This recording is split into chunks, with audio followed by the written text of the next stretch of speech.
안녕하세요. 안녕하세요. 또 반갑습니다. 네, 시험이 얼마 남지 않았죠. 요 실전 모의고사 12회로 진행되는데 2월 26일에 시험 있는 사람들하고는 물론 조금 관계가 있겠지. 그러나 그 전에 종강을 하지 못해요. 그러니까 요번 주 수업하고 시험이 다음 주죠? 이제 다음 주 수업하고 그럼 2번 하고 시험을 보러 가셔야 돼요. 그러면 이제 나머지 문제에 대해서는 정답을 제공하지 않습니다. 처음 그렇게 약속을 했기 때문에 이거 정답을 다 올려버리면 또 문제도 퍼주고 해서 정답을 또 낱낱이 그런 메일로 보내기도 너무 번거로워요. 그래서 애초에 정답은 따로 주지. 늘 그랬어요. 우리 문제풀이 교재에 있는 정답은 따로 주지 않습니다. 그러니까 절대 카페에서 요청하지 마시고 이제 교재 다 받으셨죠 오늘. 그런데 저번 주에 제가 메일 올렸죠. 그래서 다 풀어 오셨죠. 반드시 풀어 오셔야 되고 표지 색깔이 좀 구리지만 나름대로 깔끔하죠. 표지 디자이너가 아주 잘했어. 나 이렇게 깔끔한 게 좋아. 너덜너덜한 거 별로 좋지 않아요. 집에서 공부하시는 분들도 이 수업을 듣기 전에 미리 문제를 풀어보셔야 돼요. 시간을 재고 한 20분 내지 22분 정도 시간을 재면서 25분, 30분 이렇게 늘어지면 안 돼요. 그래서 실제 시험이라 생각하고 문제를 풀어보고 그리고 그대로 수업 들으시면 됩니다. 이거 틀린 걸 막 찾아보고 틀린 건지 뭐지 모르는구나 아직. 그러니까 물론 이제 내가 조금 문제를 풀면서 좀 애매하네 이런 걸 굳이 찾아볼 필요 없어요. 그건 수업 듣고 나서 필요하다고 느끼면 그때 하시면 됩니다. 시간 전략을 위해서. 그래서 이제 700제 시험이 얼마 안 남았지만 700제를 활용하는 방법이 있을 수 있어요. 그래서 뭐 여기 시간상 다 풀 수 없으면 이제 난이도 여기 난이도가 상중하로 나눠져 있습니다. 그래서 난이도 하 이런 거 빼고 뭐 중, 상 정도. 근데 내가 실력이 좀 된다 그러면 상만 보거나 아니면 중상. 그러면서 이제 문제를 풀면서 좀 부족한 부분이 있으면 그동안 공부했던 우리 PPT 자료랄지 뭐 교재를 하이스코 교재랄지 등등 또는 자기가 정리해 놓은 것에서 찾아서 반드시 확인을 하셔야 됩니다. 자, 확인을 하시고 진도 들어갈게요. 자, 1회부터 가겠습니다. 그래서 약 50분 정도 소요되는 1회당 그래서 한 주에 3회씩 풀겠습니다. 집에서 풀어보니까 그렇게 많이 어렵진 않죠. 그래서 예년에 비해서 실전 모의고사 수준을 조금 낮췄어요. 시험이 조금 예전에 비해서 조금 쉬워지는 경향이 있는 것 같아서 조금 난이도를 낮춰봤고 난이도 더 높은 문제를 풀고 싶으면 전에 얘기했던 파이널 모의고사 아주 문제가 어렵습니다. 그리고 이제 우리 서울시 2월 26일 서울시 그리고 세종시 시험 있죠. 그 이후에 또 시험을 준비하시는 분들은 동영 모의고사 있어요. 3월에. 그러니까 이 실전 모의고사 끝나고 나서 바로 2주간에 거쳐서 동영 모의고사 있는데 동영 모의고사도 매우 어렵습니다. 이제 미리 이제 얘기를 하면 동영 모의고사 경우에는 예전에 재작년인가 노란색 그 봉투 모의고사 있었어요. 그 노란색 봉투 모의고사로 진행을 할 예정입니다. 자, 이제 수업을 시작할게요. 자, 1번 보겠습니다. 자, 옆녹치 그림이다. 옳지 않은 것은 그랬네요. 옳지 않은 것은. 그래서 실수를 줄이기 위해서 여기 아는 밑줄 쳐놓고 A는 그러니까 물론 요런 거 전부 요거 하나하나를 우리는 뭐라 하냐면 셀라코이드라고 하죠. 그림은 대충 그랬지만 여기 실은 셀라코이드 이 안쪽 공간을 셀라코이드 내부 공간 또는 내강 셀라코이드 내강 또는 루멘이라는 용어를 씁니다. 루멘 내강이라는 뜻이에요. 그래서 이 그림은 모식적으로 대충 그렸지만 실은 이 내강이 서로 연결돼 있죠. 그래서 그 셀라코이드 겹겹이 쌓여있는 이 전부를 뭐라 하냐면 그라나라고 하고 그 나머지 부분 그러니까 여기서 B에 해당되겠죠. 이 B를 스트로마라고 합니다. 스트로마. 자, 그런데 이 그림에서 A는 문제의 선지로 미루어 보아서 그 틸라코이드 내부 공간을 얘기합니다. 틸라코이드의 내부 공간이라고 흔히들 얘기합니다. 자, 그래서 이 틸라코이드에서 더 구체적으로 틸라코이드의 막에서 명반응이 일어나고 그 명반응이라고 하면 빛 에너지를 ATP 만드는 데 쓰는 거죠. ATP 만들고 또 물을 분해하는 과정에서 NADPH를 만들죠. 그래서 이 명반응, 물론 산소도 만들어지지만, 그러니까 명반응에서 ATP, NADPH 그리고 산소 만들어지지만, 이제 여기 스트로마이스라는 암반응, 켈빈에 쓰이는 것은 ATP와 NADPH죠. 그러면 그 명반응에서 ATP를 만드는 것은 화학 삼투적 인산화. 그럼 화학 삼투적 인산화는 막을 경계로 해서 수소이온, 즉 양성자 기울기를 먼저 형성해야 되죠. 그러면 요 녀석이 틸라코이드의 막, 틸라코이드 막. 그리고 지금 이 그림상에서 요 내부 공간, 위쪽을 내부 공간이라고 합시다. 위쪽을 내부 공간. 그러니까 틸라코이드의 내부 공간. 빨리 적을게요. 그럼 아래쪽은 스트로마. 그래서 여기 전자 전달 과정을 거치면서 양성자 기울기를 형성하죠. 즉 수소 이온의 농도 기울기를 형성합니다.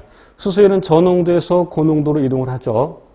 자, 그런데 그럼 이것은 저농도에서 고농도로 이동하니까 능동수송인데 이때는 ATP를 쓰는 게 아닙니다. 지금 이렇게 수소의 농도 기울기를 형성하는 것은 그 목적이 무엇이냐면 ATP를 합성하려고 하는 겁니다. 그런데 능동수송이다. 그럼 에너지가 필요하겠죠. 그럼 그 에너지는 전자가 제공해 주는데 그러면 그 전자는 에너지를 어디서 얻느냐? 바로 빛 에너지죠. 그래서 빛 에너지를 받으면 엽록소에서 전자가 튕겨나가죠. 그 튕겨나갈 때 그냥 나가는 것이 에너지를 갖고 나갑니다. 그래서 소위 들뜬 상태, 흥분 상태, 여기 상태가 되는 거죠. 그래서 그 전자 간의 에너지를 이용해서 이렇게 양성자 기울기를 형성하고 여기 이제 틸라코이드 막에는 ATP 합성 요소가 있죠. 그 ATP 합성 요소를 통해서 그런데 ATP 합성 요소는 실질적으로 ATP를 합성하는 그 효소와 그리고 양성자 채널이 있죠. 그 양성자 채널을 통해서 물론 이 전체 양성자 채널은 아니에요. 윗부분만. 그래서 양성자 채널을 통해서 양성자가 이동하면서 이 ATP 합성 요소를 작동시키죠.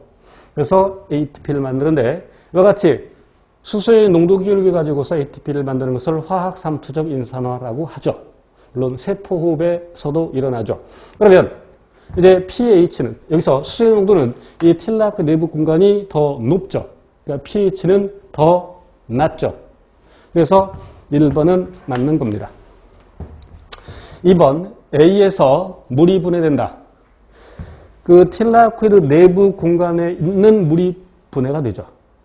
자, 이런 수소의 농도 기울기를 형성할 수 있는 원동력 세 가지가 있는데 역시 전자 전달 과정에다가 전자 전달 과정 그리고 물이 분해될 때 어디서 분해되냐면 이 틸라코이드 내부 공간에서 틸라코이드 내부 공간에 있던 물이 분해되면서 수소 이온을 만들죠. 그러니까 틸라코이드 내부 공간의 수소이온이 더 많아지겠죠. 뿐만 아니라 요 수소에 이 스트로마에 있는 수소이온을 잡아갑니다. 누가? NADP 플러스가. NADP 플러스가 수소이온을 붙잡아서 NADPH 만들죠. 그러면 이게 수소이온이 더 적어지죠. 그래서 이 수소이온 농도차를 더 크게 벌려놓는 겁니다. 그래야 ATP가 잘 만들어지겠죠. 어쨌건 틸라코이드 내부 공간에서 물이 분해된다. 맞고요. 3번 B에서 스트로마에서 이산화탄소를 ATP와 NADH를 이용하여 환원시킨다. 그래서 이산화탄소를 환원시켜서 포도당을 만들죠. 맞죠? 낚이면 안 돼. 출제자 얼마나 치사해. NADH가 아니라 NADPH. 됐죠? 여러 출제자들이 이런 거 가지고 장난을 칩니다. 그래서 NADH가 아니라 NADPH. 그리고 환원은 맞는 말이죠. 광합성과 세포업도 마찬가지로 산화 환원 반응이죠. 왜냐하면 산화와 환원은 따로따로 일어나지 못해. 산화 환원 동시성. 그래서 이산화탄소를 기준으로 하면 더 구체적으로 탄소를 기준으로 하면 광합성은 즉 켈빈으로는 환원 맞는 거죠. 4번 비순환적 황인산화 그래서 NADH 때문에 틀린 거고 그래서 답은 쉽게 3번 고를 수 있습니다.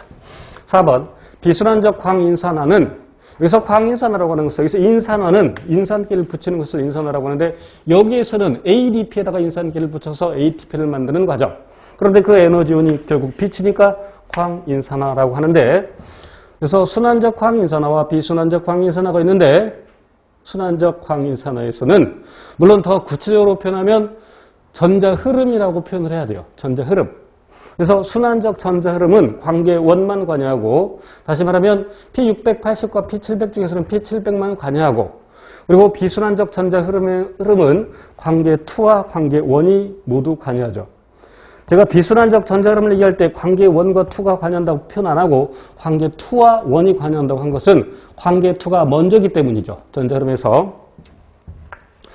자, 그래서 비순환적이니까 맞는 말이죠. 물론 더 구체적으로 광인산화는 ATP를 만드는 과정인데 여기에서는 크게 뭉뚱그려서 전자흐름 전체를 의미합니다. 이해되겠죠? 그리고 또한 여기서 하나 놓치지 말아야 될 것이 자, 순환적 전자흐름에서 순환적 전자흐름 그럼 관계원만 관여하죠. 그런데 순환적 전자흐름을 통해서는 무엇만 만들어져? ATP만 만들죠.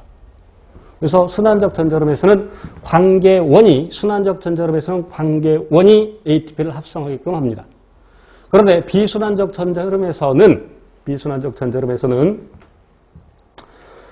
관계2에서 나온 전자가 전자 전달 과정을 거치면서 양성자기를 형성하고 그거 가지고서 ATP를 만들죠.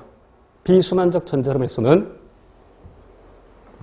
그러면 비순환적 전자흐름에서 관계2가 ATP 합성에 관여하고 관계1은 즉 관계1에서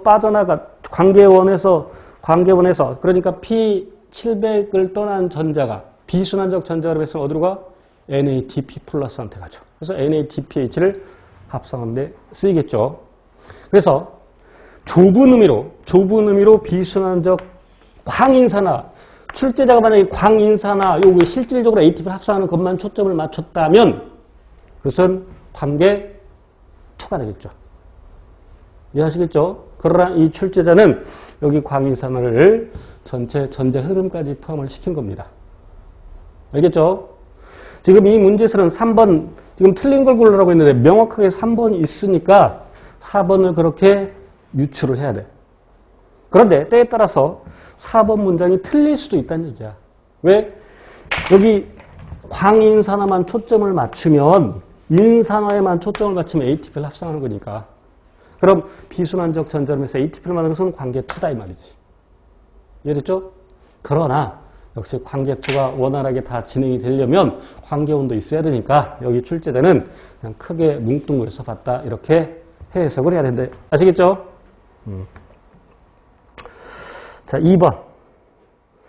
우리 이제 공부가 많이 여러분 됐으니까 2번 쉽게 답 보일 텐데, 표는 두 유전자 쌍에 대해서, B와 E, 두 유전자 쌍에 대해서 이형 접합인 암수를 교배한 결과 표현형이 9대 3대 4로 나왔다. 색깔 칠해놨어요. 9대 3대 4. 그럼 왜 이렇게 나오느냐? 오타가 있네. 완전 우성. 자, 공부가 많이 됐으면 보자마자 상위 바로 나와야 돼요. 그래서 에피스테이시스 상위. 자, 그래서 자, 여기 B에 대해서 대문자가 우성, E에 대해서도 대문자가 우성. 그런데 표를 잘 보면 스몰 e를 갖는 것, 스몰 e를 갖는 것은 라지 B가 있건 없건 관계없이 같은 표현형을 보이고 있죠. 그러면 라지 B가 표현되려면 그런데 그러니까 라지 B가 표현되려면 라지가 반드시 있어야 돼. 그런데 라지 B가 표현되려면 반드시 라지가 있어야 되죠. 보이죠? 그러면 스몰 BB이면서 라지를 겪는 경우에는 또 표현이 다르죠. 보이죠? 그러니까 라지 B 또는 스몰 B가 발현되려면 라지가 반드시 있어야 된다는 얘기죠. 이게 상위야. 그러니까 요 E가 라지 E가 B에 대해서 상위인 셈이죠. 그래서 라지 B를 적어도 하나 갖고 있으면서 라지 E를 적어도 하나 갖고 있어야 뭐 지금 가장 까맣게 칠한 색깔이 나오죠. 우리 편의상 블랙, 검정색이라고 합시다. 편의상 우리가 지금 정한 거예요. 스몰 b를 2개 가지고 있으면서 라지를 적어도 1개 갖고 있으면 그냥 갈색이라고 합시다. 그죠? 그런데 여기 라지 b든 스몰 b든 관계없이 스몰 e를 2개 갖고 있으면 라지 b 또는 스몰 b가 발현되지 않죠. 그러니까 알비노, 흰색. 그래서 9대 3대 4로 나오는 거지. 됐죠? 그래서 흰색이 나올 확률은 라지 b, 스몰 b를 굳이 고려할 필요도 없어. 그러면 라지 E, 스몰 E끼리 교배했을 때 스몰 E가 나올 확률은 4분의 1. 그죠? 저 표는 16칸이니까 16분의 4가 되는 거지. 됐죠? 이렇게 볼 수 있어. 그래서 답 3번이었고 3번이 약간은 어려울 수 있는데 자, 골격근 수축에 대한 설명으로 옳은 것은 1번 지금 옳은 걸 골라야 됩니다.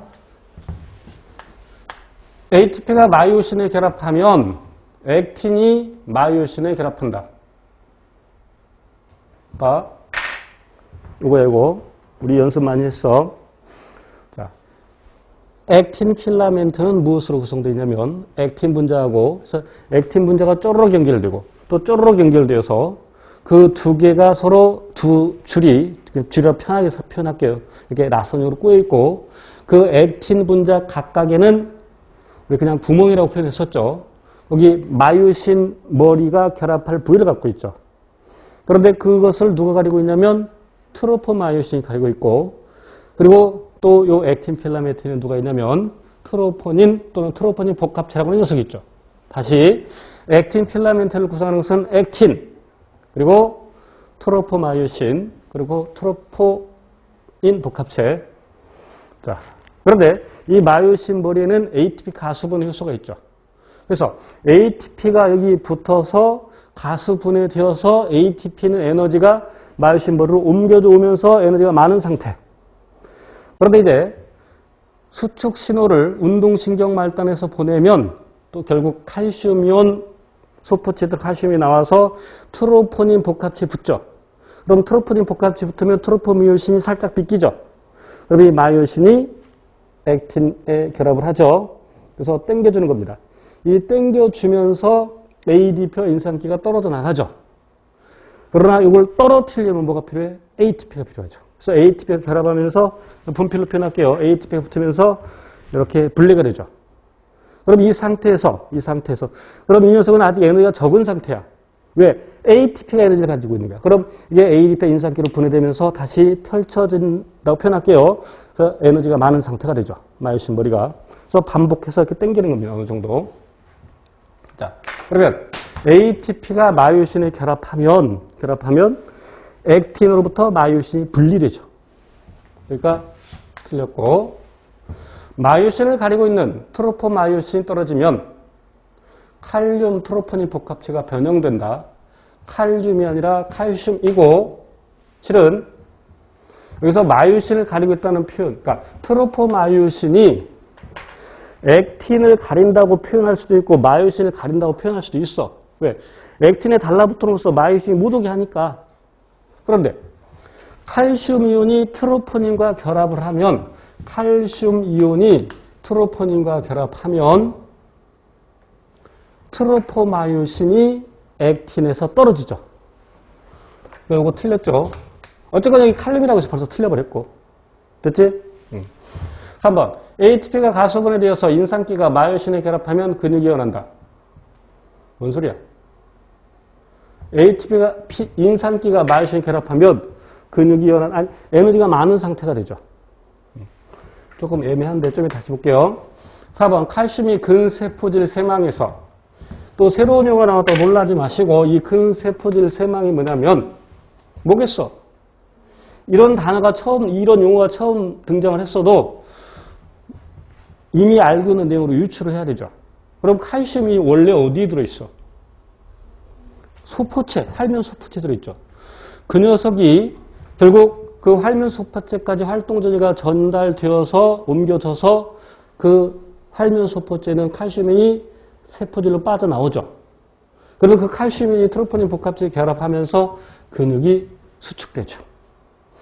그리고 이제 다시 활면 소포체로 들어가면서 트로포마이오신이 액틴에 있는 마이오신 결합부를 가려버리니까 그럼 수축 더 못하고 이완되는 거죠. 그러니까 지금 이 근세포질 세망이 누구냐면 근소포체죠. 근소포체. 세포질 세망은 소포체. 더 구체적으로 이 녀석은 활면 소포체죠. 그래서 근세포, 세포질로 방출되면 근육이 수축하고 없어지면 이완한다. 이게 맞는 말이죠. 그죠? 그럼 3번 다시 볼게. ATP가 가수분에 대해서 인산기가 마이오신, 물론 ADP와 인산기가 마이오신 결합하면 근육이 이완한다? 아니죠. 이제 근육 수축할 준비를 하고 있는 거죠. 실은 수축 이완은, 실은 이렇게 이미 ATP가 인산기를 분해되어서 마이오신의 에너지가 많은 상태에 지금 대기 중입니다. 그죠? 그렇다고 해서 이게 뭐 이제 칼슘 이온이 방출되면 근육이 수축하는 겁니다. 그러니까 3번 옳지 않은 거죠. 그래서 답은 4번.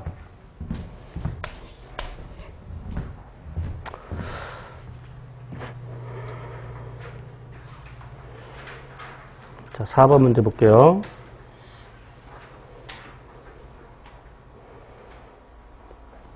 대장균의 DNA 복제에 대한 설명으로 옳지 않은 것은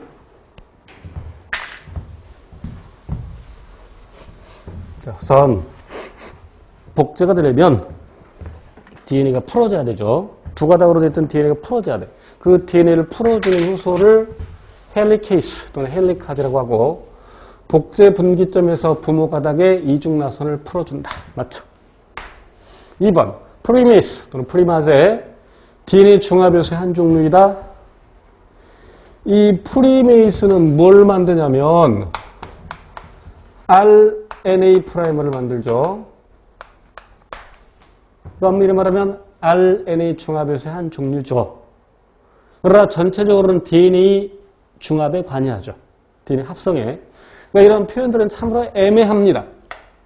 그래서 보류. 3번 DNA 중합에서 쓰리는 RNA 프라이머를 제거하고 DNA를 대체한다. 지금 틀린 걸 보라고 그래요. 너무나 틀린 게 나왔죠. 프라이머를 제거하는 기능은 그러니까 DNA 중합에서 쓰리는 새로운 뉴클레오티드를 붙여나가는데 우리가 연습 공부할 때 1번 기능에서 4' to 3' 방향으로의 신장 기능 기억나죠? 오딩 노출된 3' OH에 있어야 거기다 새로운 뉴클레오티드를 붙일 수 있어. 그래서 RNA 프라이머가 필요한 거죠. 자, 그리고 2번 기능으로서 3번에서 5번, 그러니까 1번은 신장 기능이고 2번은 엑소뉴클리에이스의 기능. 그렇죠? 그래서 수선 기능. 복제 오류를 고칠 수 있는 소위 proofreading. RNA 중합에서 3가 이런 기능을 갖고 그런데 프라이머를 제거하려면 5번 탄소에서 3번 탄소 쪽으로 엑소뉴클리에이스의 기능을 가져야 되죠. 그런데 DNA 중합에서는 이런 기능을 갖고 있지 못하죠. 누가 갖고 있어? RNA 중합에서 원이. DNA. 그래서 DNA 중합에서 원은 이런 기능들을 모두 다 갖고 있죠. 그래서 프라이머를 제거하는 것은 이 3번 기능 때문이고 DNA를 대체하는 것은 1번 기능 때문이고 그러다 또 실수하면 2번 기능으로서 고치고 그래서 분명하게 틀린 게 3번이죠. 그러니까 3번이 답이 되는 거고 4번 볼게요. DNA 리가제는 오카자키 절편들을 연결한다. 맞죠? 무슨 결합으로? 포스프티 에스테르 결합. 일종의 공결합. DNA 중합에서가 뉴클레오티드 한 개씩 붙여나가는 것도 역시 포스프티 에스테르 결합. 그지? 그러면 2번은 RNA 프라이머를 만드니까, 프리메이스가 RNA 프라이머를 만드니까 나는 RNA 중합에서의 한 종류라고 얘기하고 싶은데 이 출제는 DNA 중합에 관여한다. 이런 취지로 출제를 했겠죠. 그래서 출제의 의도까지 파악을 하셔야 됩니다. 논란이 여전히 있습니다만 이럴 때는 가장 명확한 게 있으면 그것을 답으로 고르셔야 됩니다. 자, 5번. 세포흡에 대한 설명으로 옳은 것.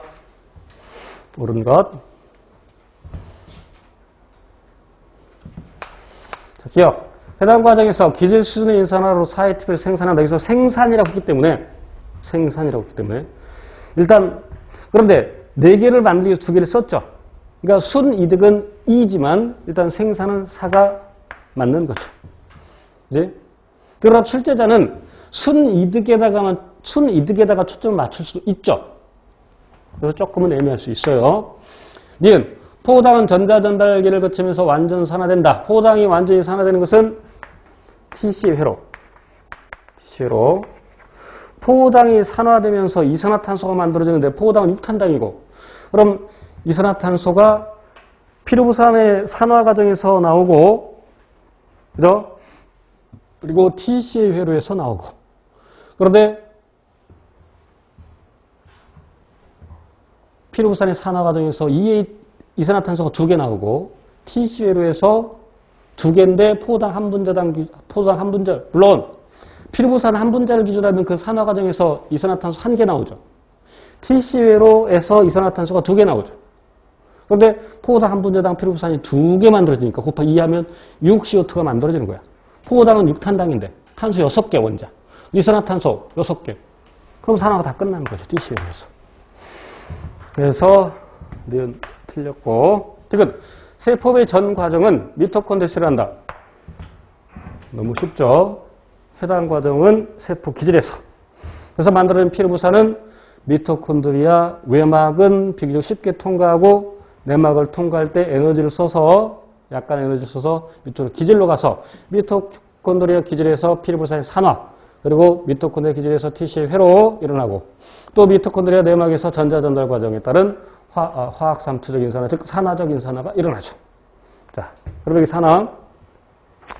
피루부산은 어디서 만들어지냐면 세포 기질에서 만들어지는데 방금 외막은 비교적 쉽게 통과한다 그러는데 내막을 통과하려면 에너지가 필요하다 그랬어. 어떤 에너지를 써? 어떤 에너지? 심화원에서 얘기했을 텐데 이렇게 미토콘드리아가 있어요. 그럼 이게 세포 기질이야. 여기서 피루부산이 만들어져서 이렇게 가야 될 거 아니야. 요 외막은 비교적 물질의 투과가 쉬워. 그래서 교재에 따라 다르지만 1000달톤, 분자량 1000, 또 어떤 교재는 5000이라고 돼 있어. 그럼 이 정도 되는 것은 비교적 쉽게 통과한다 이거야. 그런데 피루부산은 343이니까 분자량 얼마 안 되잖아. 계산 안 해봐도 1000 턱없이 부족하지. 그러니까 외막은 비교적 쉽게 통과하는데 내막은 잘 통과를 못한다는 얘기야. 그래서 에너지를 필요로 해. 어떤 에너지일까? 어떤 에너지? 양성자 기울기를 쓰죠. 양성자 기울기. 이 미토콘드리아 내막에서 전자전달을 통해서 양성자 기울기를 이렇게 형성해 놓으면 이 양성자가 전자전달, 다시 ATP 합성에도 쓰이지만 일부는 이렇게 피루부산 이동에도 쓰인다는 얘기예요. 그렇죠? 일부는 이렇게 피루부산 이동에 쓰여. 자, 어쨌건 5번에 옳은 걸 고르라고 그러면 니은 디귿이 명확하게 틀렸기 때문에 이 출제자는 순이득을 물어보는 게 아니구나. 생산 그러면 사이트 필요하죠. 그래서 답은 1번. 6번 리소좀 막에 대한 설명으로 옳은 것은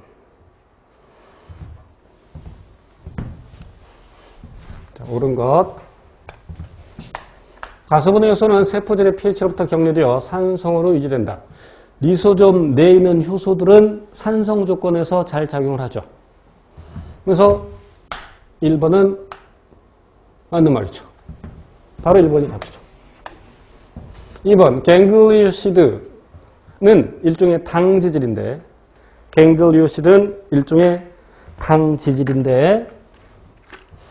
리소좀에 분해 요소가 합성되지 않으면 갱글리오시드가 특히 이제 뇌세포에 축적이 되면서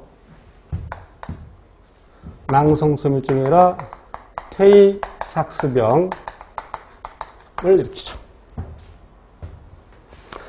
테이삭스병은 그 유전자가 관련된, 그러니까 갱글리오시드 분해 효소에 관련된 유전자가 몇 번에 있냐면 15번 염색체 있죠. 15번 장환에 있는데 그래서 뇌세포에 결국 분해되지 않으니까 뇌세포에 gangliosi드가 축적되면서 정신 박약, 발육부진, 마비, 실명 등을 일으키고 대개 1, 3세 이전에 사망을 하게 되죠. 시스면과 트랜스면을 갖는 것은 골지체고 4번 리소즘이 망가지거나 열려 세포질로 빠져나온 가수분해에서는 활성을 띈다. 물론 세포질에 다시 세포 하나에 리소즘이 엄청나게 많은데 그 녀석이 모두 다 터졌다 그러면 영향을 줄 수도 있지만 그렇게 분명한 말이 없죠. 그럼 몇 개 터져봤자 그 세포 전체 크기에 비해서 리소즘이 매우 작기 때문에 그 몇 개 터졌다고 해서 세포질의 pH를 확 떨어뜨릴 수는 없는 거죠. 그래서 틀렸죠. 그래서 1번이 답. 리소즘과 관련된 질병이 테이삭스병 말고 또 하나 있죠. 폼페병. 기억나요? 폼페병. 참고로 폼페병. 심화반에서 다 배웠어요. 폼페병. 17번 염색체 장환에 있는 유전자에 문제가 있는데 그래서 이 경우에는 알파-1포 글리코시데이스, 알파-1포 글리코시데이스 결핍. 그래서 리소즘에 글리코겐이 축적되는 거죠. 그리고 폼페병도 열성, 아까 테이삭스병도 열성 유전되죠. 7번. 집에서 문제를 풀어보니까 7번이 병신 같은 문제야. 이쁜 말 써야 되는데.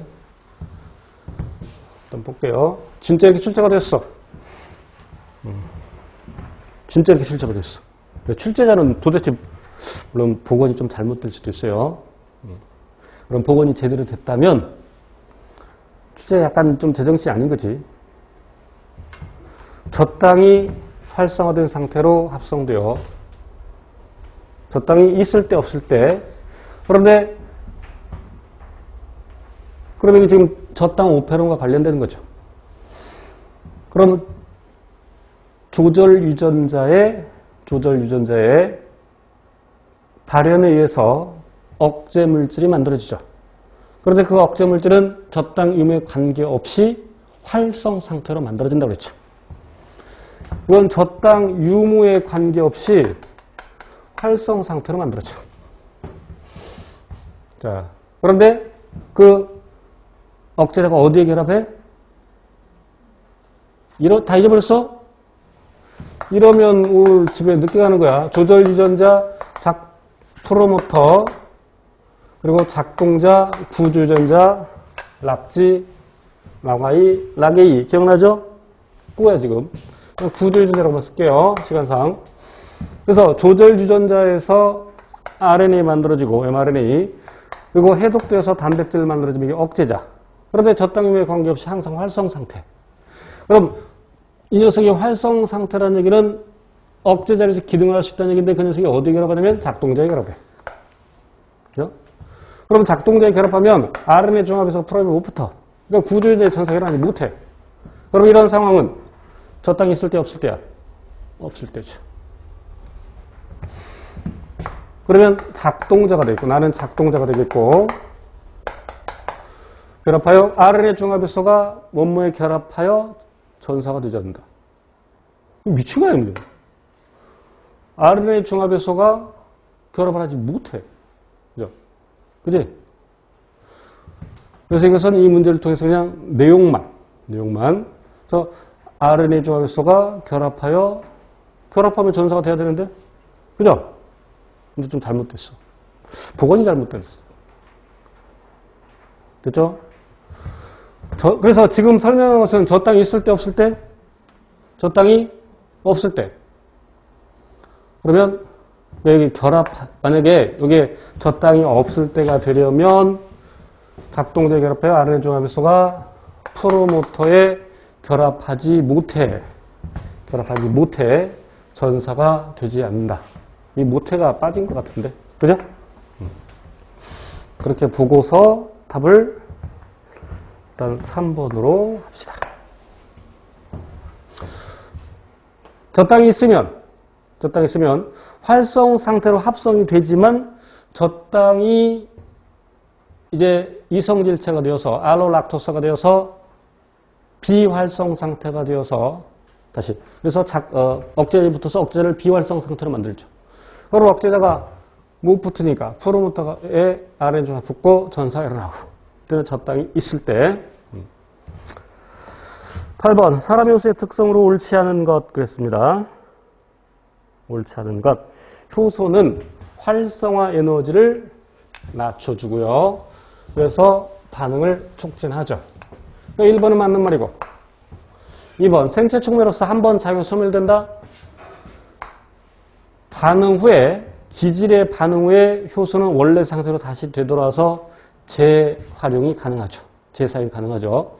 그래서 2번이 답이고 3번 특정 기질에만 작용하는 기질 특이성이 있고 온도와 pH 영향을 받고 왜 주성분이 단백질이기 때문에 단백질은 고온에 열에 민감하다, pH에 민감하다, 그리고 염의 농도, 즉 삼투압에 민감하다. 그래서 2번 답. 9번으로 갑니다. 그림은 사람 세포에는 염색체와 그 일부 구조를 모식도로 나타낸 것이다. 옳지 않은 것은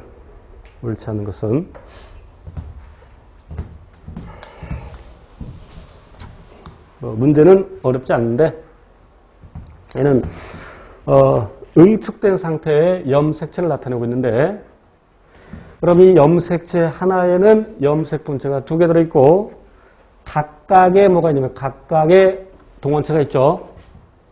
각각의 동원체. 이 부분을 통틀어서 중심젤이라고 부르고 그럼 그 각각의 동원체가 있고 소위 키네토코어 방추사가 결합하는 부위죠.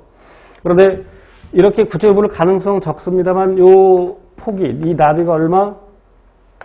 700나노미터. 700나노미터. 자, 작은 단위부터 봅시다. 요 DNA 나비 얼마? 2나노미터.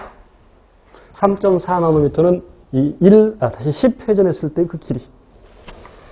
그래서 그 DNA는 요 히스톤 단백질 팔량체를 감고 있는데 그것을 우리는 뭐라고 부르냐면 뉴클레오솜이라고 부르고 그럼 이 직경이 얼마? 10나노미터. 그런 상태에서 이 녀석이 이제 또 꼬이죠. 꼬여서 이런 상태가 되는데 이게 30나노미터. 이런 상태에서 이제 루프를 막 형성하죠.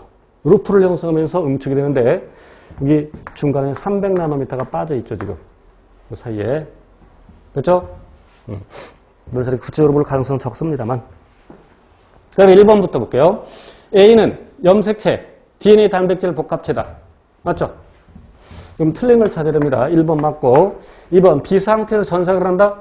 비상태는 지금 이렇게 그림 그려놨습니다만 지금 요 상태야, 요 상태. 응축된 상태야. 응축된 상태에서 전사를 하지 못하죠. 그래서 2번 금방 답이 나오는 거야. 3번 C는 뉴클레오타이드로 구성된다. DNA의 기본 단위 뉴클레오타이드 맞죠? C의 복제, DNA 복제는 S기 때 일어난다. 맞죠? 10번 갑니다. 그림은 질병 A가 유전되고 있는 가족의 가계도이다. 이에 대한 설명으로 옳지 않은 것은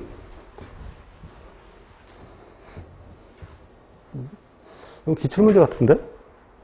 내 느낌상 기출문제 같아. 자, 여기서는 자 이렇게 절반만 칠해놓은 걸 보인자라고 했어. 그럼 여자한테도 보인자가 있고 남자한테도 보인자가 있어. 그 말인즉슨 그 유전자는 어떤 염색체상이 있다? 상염색체상이 있다. 물론 표현용으로 따지면 그 보인자도 정상이죠. 물론 우열관계가 분명하다면. 근데 거기에 대해서 언급이 없지. 그러니까 지금 요런 가계도를 이런 식으로 준 게 좀 특이하죠. 기출문제로 보이는데. 아까 우리 그 기출문제집 서울시 기출문제 제가 갖고 있는 거 다 집어넣었어요. 2002년부터 작년 2022년까지 유사도가 너무 비슷해서 비슷한 거 빼고 다 집어넣었어. 최근 문제 몇 개 집어넣고 몇 회. 그래서 전부 700문제. 그래서 이제 어제 내가 교재가 나왔나 안 나왔나 검색을 해봤더니 네이버에 검색을 해봤더니 뭐 다른 출판사 기출문제집이 뜨더라고. 지금 이 이야기를 하는 그 책 욕하려고 그러는 거야. 아, 그 저자가 직접 썼는지 출판사 누구 어쨌건 처음 그따구 그러네. 내가 어느 책이라고 말 않겠어. 거기 뭐 서울시 기출문제 집어넣었지? 뭐 고졸자 문제도 나왔지? 고졸자 문제는 생명과학 원수지로 나와요. 그래서 서울시에 크게 도움이 안 돼. 그래서 이번 기출문제 다 뺐어. 그리고 고졸자 문제야. 고졸자 문제 그러니까 그 뭐라 하지? 왜 그 특성화고등학교 애들 그런 애들은 서울시 기출문제는 거 풀어볼 필요가 없어.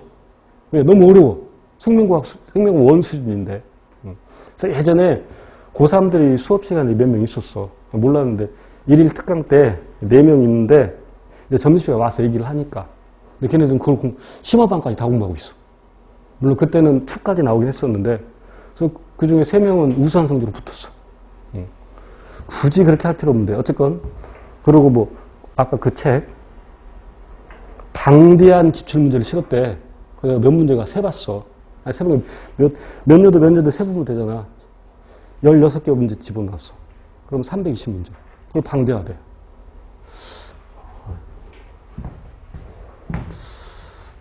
자, 볼게요. 질병 예의가 유전되고 있는 가족의 가계도인데 옳지 않은 것. 단, 질병 A 이외의 돌연변이를 고려하지 않는다. 언급 없으면 고려하지 않는다. 대개는 이렇게 언급이 있습니다만 언급 없어도 돌연변이는 고려하지 않는다. 그러니까 질병 A만 고려한다 이거죠. 자, 지금 표현용으로는 정상이야. 표현용으로 정상인데 질병이 나왔죠. 그럼 질병 열성이죠. 질병 열성. 문제에서 열성이라는 말 안 가르쳐줬어. 그럼 이게 써야지. 열성, 열자만 쓰죠. 자, 그러면 1번부터 바로 들어갈게요. 질병 A는 1세대와 2세대에 나타나지 않는다. 1세대, 2세대에 안 나타났지. 이건 뭐 가게도 분석하고 찾을 것도 없잖아. 완전히 다 칠해져야 질병이래잖아. 그러니까 1번을 맞고. 2번, 질병 A는 성염색체성 유전자에 해당된다. 성염색체성이라면 남자한테 보인자라는 표현이 있을 수가 없지. 그지? 만약에 Y염색체 유전자가 있다면 여자한테는 또 그 질병이 있을 수도 없는 거고. 그래서 상. 3번. 질병 A는 보인자 부비 일부 자손에서 나타난다. 보인자 부비 일부 자손에서 나타났네. 그죠? 4번. 질병 A는 정상인 보인자 부비에서 자손에서 발병하지 않는다. 여기서 말하는 정상인은 보인자가 아닌 정상이야. 그러니까 여기 유전자를 또 A라고 쓰면 이 질병 A가 있으니까 헷갈릴 수 있으니까 그냥 아무거나 쓰세요. 편한 걸로. 그 T라고 쓸게요. 자, 그러면 정상을 T라고 쓰고 왜? 질병이 열성이니까 그럼 질병을 스몰 T로 쓰자 이거야. 그럼 이게 검은색에다가 T를 쓰면 되는 거지. 그럼 이렇게 이 말이야. 그러면 이 아무것도 안 칠해진 곳에는 2개로 써야 되겠지. 됐죠? 그러면 정상인과 보인자부, A 보인자 있는. 그러면 아직 스몰 T. 그러면 자손에서 스몰 T가 나올 수 있어 없어? 없어. 그러니까 발병하지 않는다가 맞는 거지. 그래서 틀린 걸 찾으라고 했으니까 2번.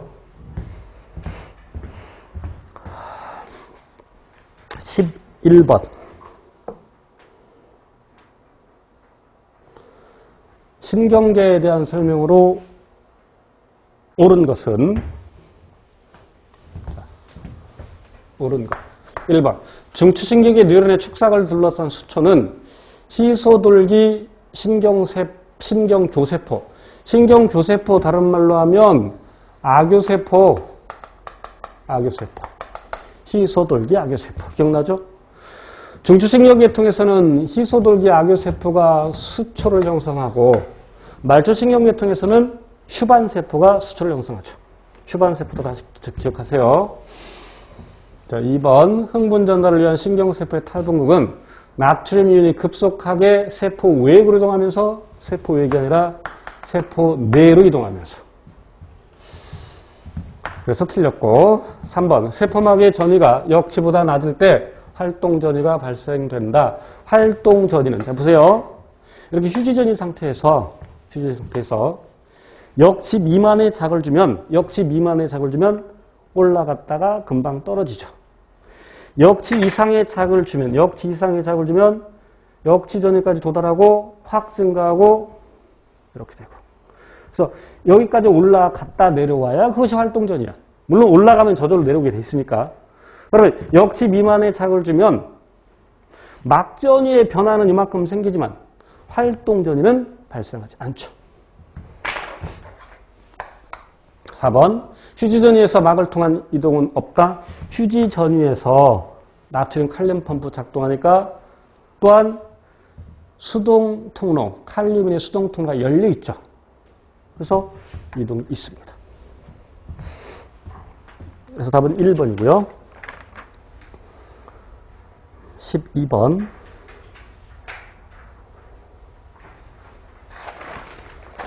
생명체를 구성하는 유기물에 대한 설명으로 옳은 것. 이거 이것도 기출문제입니다.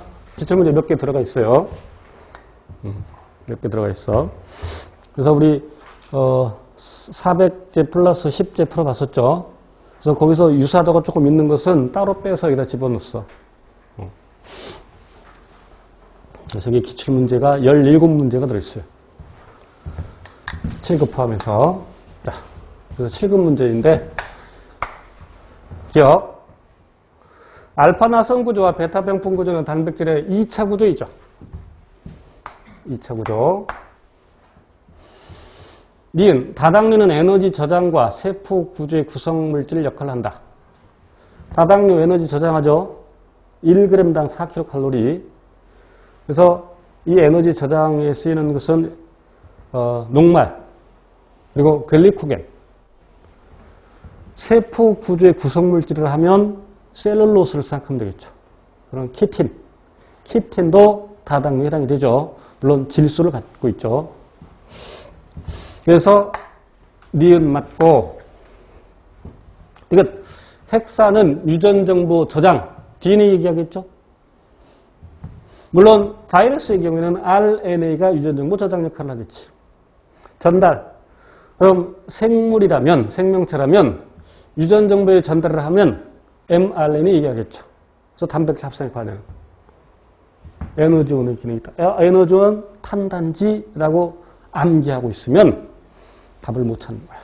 꽤 많은 수험생들은 무슨 핵산이 에너지원의 기능이 있어? 유전정보 저장 및 전달이지. 핵산의 구성성분이 뭐야? 핵산의 구성성분. 핵산의 기본 단위 뉴클레오타이드는 뭘로 구성되어 있어? 뉴클레오타이드는 뭘로 구성되어 있어? 5탄당에 1번 탄수의 염기, 5번 탄수의 인산기. 몇 탄당? 5탄 당. 이것도 에너지원으로 쓸 수 있죠. 물론 주로 쓰는 건 아니지만. 조금 애매한 구석이 있지만 충분히 답이 됩니다. 작년 7급 기출문제입니다. 그래서 3번이 답입니다. 13번.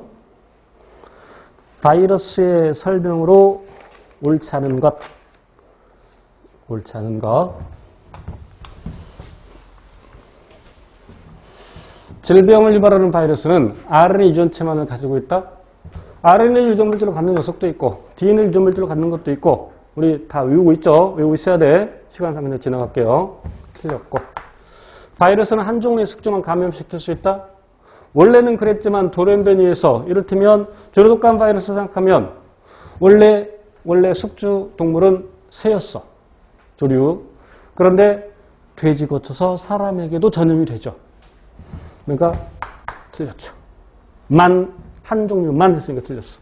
이건 바이러스는 유전체상에 돌연변이가 일어날 수 있다. 그죠? 등시 없네. 출제다 이거. 나 이런 사람 너무 싫어. 왜 옳지 않은 걸. 만약에 여기서 선지가 요거 기억니가 디귿이다. 만약에 1번 선지가 기억니은 2번 선지가 디귿 이렇게 있었다. 그럼 디귿 고른 사람 많을걸. 나도 그랬어 실제. 미리 풀어볼 때. 디귿 없네? 그래서 밑줄을 항상 쳐놔야 돼. 항상 확인해야 돼요. 그래서 틀린 걸 고르라고 했으니까 기억과 니은 이게 답인 거죠. 답은. 그치? 14번 정상인의 오줌 생성 옳은 것. 정상인의 오줌 생성 옳은 것. 사구체에서 적혈구가 여과된다. 적혈구는 여과되지 않습니다. 사구체는 채로 거르는 거니까 쉽게 말하면 체의 구멍보다 큰 것들은 못 빠져나가죠. 그래서 여과되지 않는 거 혈, 단지 외웠죠? 혈구, 단백질, 지방. 왜? 분자량이 커서. 세뇨관에서 단백질이 분비된다. 여과도 안 되고 분비도 안 되고. 틀렸죠? 3번 근위세뇨관에서 중탄산이온이 재흡수된다. 맞죠? 시간상 나머지 것들은 다 설명 안 하겠습니다. 그래서 하이스코어 찾아서 근위세뇨관에서 재흡수되는 거 수동수성인지 능동수성인지 유시해야 돼요.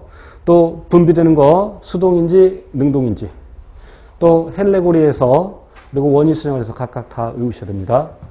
4번 여과액이 헬레고리 하행진을 지날 때 이렇게 헬레고리 하행진을 지날 때는 수분 접수가 일어나지만 상행진을 지날 때는 그러니까 이 반환점을 도는 순간 수분 접수가 일어나지 않죠. 그런데 수분 접수는 수분은 물이 세포막을 통과할 때는 무조건 3투야. 확산에 해당이 돼. 그러니까 능동수성이라 수동수성이죠. 답은 3번. 15번 체세포의 세포주기에 대해 설명으로 옳은 것. 지원기의 DNA 복제, DNA 복제는 S기에 일어나죠. 2번 지투기의 세포에서 각 염색체는 두 개의 자매 염색 분체를 가진다. 자, 이 유사한 내용을 앞에서 공부를 했었는데 이렇게 염색체가 응축되어 있을 때 두 개의 자매 염색 분체를 갖죠. 그런데 그러면 이제 수험생들이 이 문제를 보는 순간 야 염색 적어도 전기가 돼야지 라고 생각을 하겠지. 그래서 틀렸네 라고 생각을 하겠지. 여러분의 입장에서 그냥 지나갈게요. 일단 3번 M기의 전기에 염색체가 중기판에 배열한다. 여기서 중기판이라는 것은 적도판 얘기하죠. 적도판에 배열하는 것은 중기지 중기. 친절하네. 그러니까 전기가 아니지. 4번 M기의 후기에서 분해된 핵막이 다시 형성된다. 핵막이 다시 형성되는 것은 말기죠. 그럼 2번을 어떻게 해석해야 되느냐? 자, S기 때 DNA가 복제가 되지. S기 때 DNA가 복제가 되어서 이미 이런 상태가 되는 거야. 상태. 그지? 그래서 그 각각을 자매 염색 분체라고 표현할 수 있는 거야. 됐어요? S기를 다 지나면 그게 지투기야.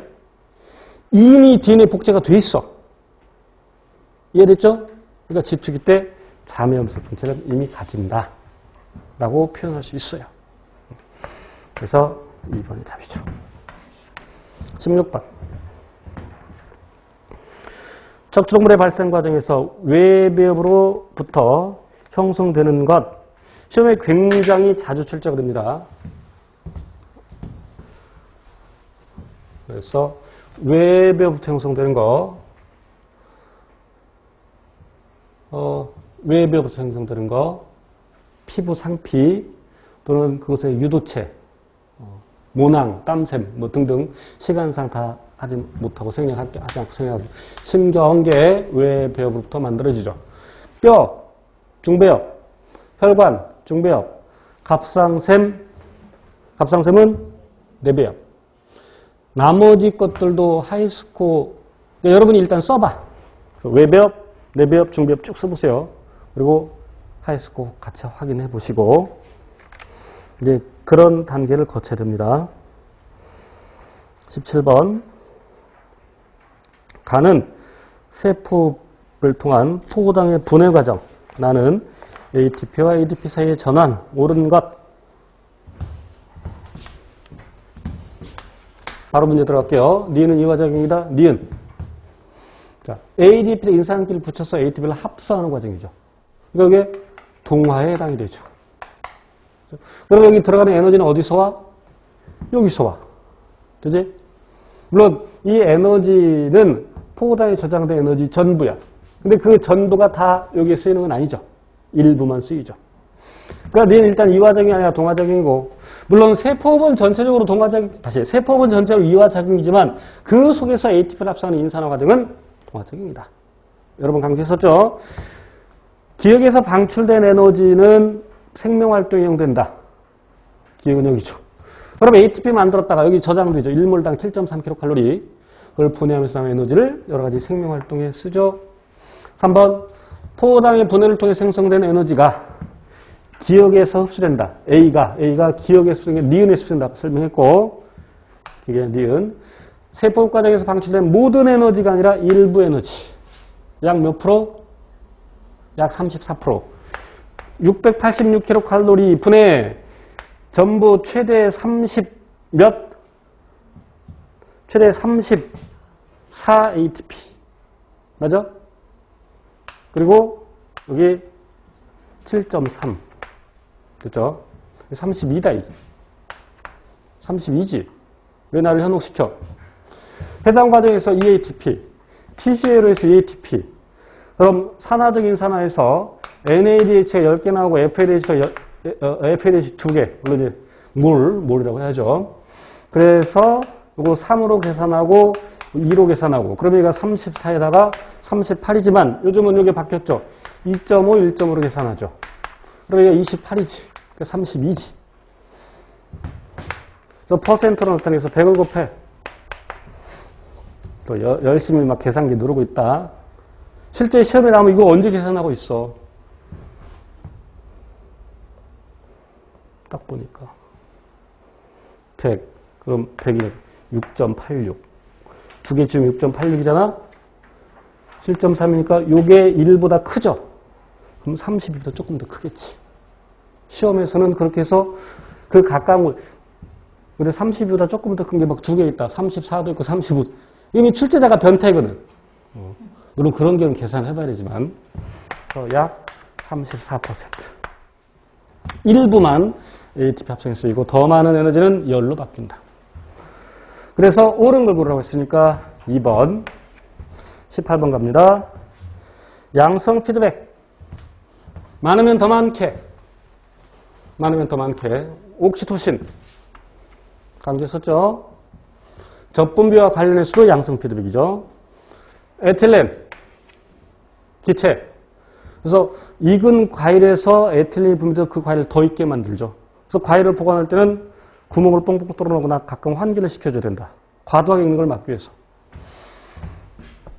나머 두 개는, 그러니까 대부분의 호르몬은 음성 피드백인데, 동물에서 사람에서 옥시토신 양성 피드백, 식물에서 에틸렌 양성 피드백. 그래서 답은 기억과 리을. 4번. 19번. 세포막의 유동성에 대한 설명으로 옳지 않은 것은? 1번. 인체의 체온에서 체온이래요. 체온. 콜레스테롤은 유동성을 감소시키죠. 왜냐하면 콜레스테롤이 있는 쪽으로는 인지질이 움직이지 못하기 때문에. 그러나 그 여기서 말하는 체온은 정상 체온을 얘기하는 겁니다. 그럼 정상 체온보다 낮아지면 인지질이 촘촘해지는데, 그래서 유동성이 떨어지는데 콜레스테롤이 있는 쪽으로는 촘촘해지지 못하니까 유동성이 떨어지는 걸 막아주죠. 2번. 불포화지방산은 포화지방산보다 유동성을 증가시킨다. 맞죠? 왜? 물론 불포화지방산 중에서도 실수형일 때 꺾이죠. 그래서 촘촘하게 덜 채워지죠. 3번. 인지질의 수직 이동은 한 달에 한 번꼴. 그런데 좌우 이동은 일초에 1000만 번꼴. 그래서 수평 이동이 더 많다. 맞고. 4번. 유동성은 탄화수 꼬리의 길이보다 무작위로 분포하는 막단백질의 영향을 더 받는다. 유동성에 영향을 주는 것은 바로 그 탄화수 지방산인데, 불포화 지방산이 많을수록, 그리고 꼬리가 짧을수록. 그래서 막단백질 영향을 더 많이 받는다고 했으니까 틀렸죠. 그래서 답은 4번. 20번. 식물의 생장에 대한 설명으로 옳지 않은 것은? 1번. 뿌리의 끝부분에 있는 분열 조직을 정단 분열 조직이라고 한다. 끝부분. 물론 뿌리 끝뿐만 아니라 줄기 끝. 그죠? 뿌리 끝, 줄기 끝. 그 정단 분열 조직이 있고, 이것은 이제 발화가 돼서 얼마 안 됐을 때, 그러면서 이제 점점 진행이 되면서 이 정단 분열 조직이 일기 분열 조직으로 바뀌죠. 우리 기출문제 마지막 시간에 공부했던 거 기억나죠? 식물 파트. 그래서 그 일기 분열 조직 세 가지가 있었어. 뭐?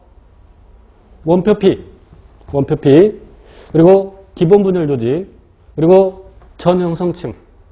그럼 원표피는 뭘로 발달하겠어? 그러니까 일기 분열 조직과 세 가지가 있는데 그 일기 분열 조직이 이제 일기 조직으로 분화가 돼. 그죠? 그럼 원표피는 뭘로 분화를 하겠어? 표피 조직으로. 그다음에 기본 분열 조직은 기본 조직으로, 즉 피층과 수. 그다음에 전형성층은 일기 체관부와 일기 물관부로 분화가 되죠. 이렇게 분열하면서 시간상 나머지 생략학교 다시 복습하세요. 지난 시간에 정리했던 거. 그래서 어쨌건 1번 맞고 2번 일기 생장 중에는 관다발 세포는 일기 물관부와 일기 체관부로 분화된다.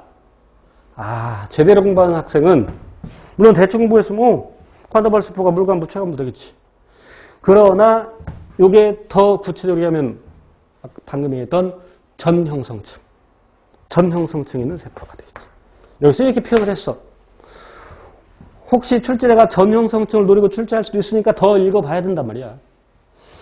3번 대부분의 식물종들은 살아있는 한 계속 자라는 무한생장을 한다. 맞죠? 또 이렇게 따지는 사람이 있어. 야, 식물이 어떻게 무한생장, 걔네들도 어느 정도 성장을 하다 말지. 그러나 그 가지들에서 새로운 눈이 생기면 그게 계속 자란단 말이야. 동물은 유한생장을 하고. 맞습니다. 4번 일기생장 후에 줄기와 뿌리 길이가 증가하는 것을 이기생장이라고 한다. 아니죠. 이기생장은 관다발 형성층이 세포 분열을 하면서 그 세포들이 바깥쪽으로는 이기체관부를 형성하고 안쪽으로는 이기물관부를 형성하죠. 이것이 이기생장에 해당이 되죠. 그리고 또한 콜크 형성층이 콜크 형성하는 것도 역시 뭐 또렷하게 이기생장이라는 표현은 잘 안 씁니다만 역시 그러니까 그래서 제가 굵어지는 거 얘기하는 겁니다. 그래서 측생분열 조직 기억나시죠? 측생분열 조직에 해당되는 것이 바로 관다발 형성층하고 콜크 형성층. 그래서 굵어지죠. 그래서 4번이 틀린 말이죠. 뿌리 길이 증가하는 것은 일기생장. 그래서 4번이 답. 쉬었다 하겠습니다.